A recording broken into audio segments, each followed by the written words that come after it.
Breast cancer. When you think of this two-letter word, what do you think about? Or who do you think about?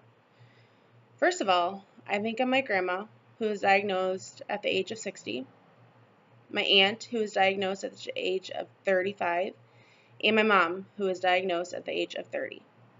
These three women got this cancer, and they survived. They're here to tell their story. Now, I want to explain to you the definition of breast cancer, the symptoms, the treatment, and even the diagnosis. As October is approaching, most people think of October as Halloween, but to me, I think of it as Breast Cancer Awareness Month.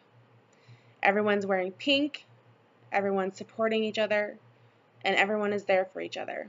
And that is what breast cancer is about. It's not about a disease that's going to kill you. It's about the people that are there to support you. You can get this disease, you can fight, and you can survive. It's all about what you want and how you want to treat it. First off, the American Cancer Society defines breast cancer as a group of cells that are in the breast that begin to grow out of control. These cells usually form a tumor that can often be seen in an X-ray or felt as a lump. The tumor is malignant if the cells can grow into surrounding tissues or spread distant areas of the body. Cancer. You don't think that it can come to you. You may know people that have it. Not just breast cancer, but any kind of cancer. It's a scary word. It's a scary reality. But like I said before, if you have the will to fight, then fight your fight. Breast cancer is commonly known as something that women get. But that's not true. Men can get it just as much.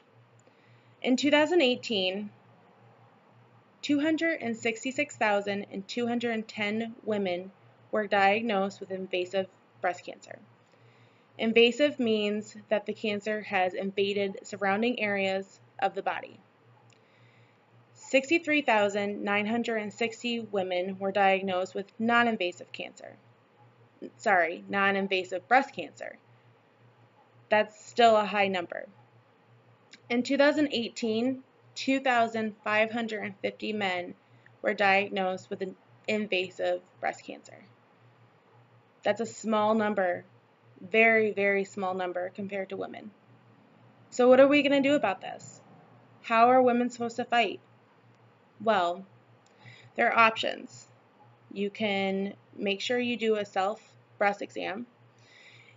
A lot of doctors say that if you're in the shower, check for lumps. If you're not feeling well, always ask a doctor. You can never be too sure. Some symptoms of breast cancer are lumps surrounding the breast, the change or the appearance of the breast, peeling, scaling, crusting, flaking of the breast, or redness. The Mayo Clinic also states that some treatment options for breast cancer are to remove the breast cancer, remove the entire breast, remove limited numbers of lymph nodes that may be affected with the breast cancer. And like I said, diagnosis. It's a very important procedure. You want to make sure you get yourself checked out. I know most women don't get a mammogram until they're 40, but maybe if we started doing it earlier in life, we might be able to catch these things. Mammograms are the leading tool for women to know if they have breast cancer.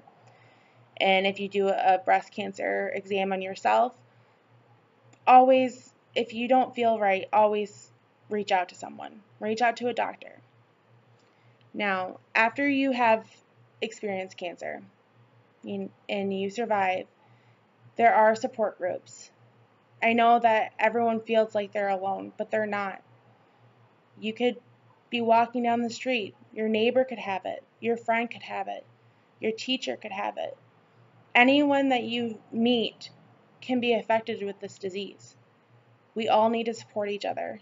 We all need to fight for each other. And most importantly, we all need to fight for ourselves. We need to stand up to this disease. We need to try to catch it as soon as possible before it does do anything wrong to us. Breast cancer. Have you checked yourself out yet?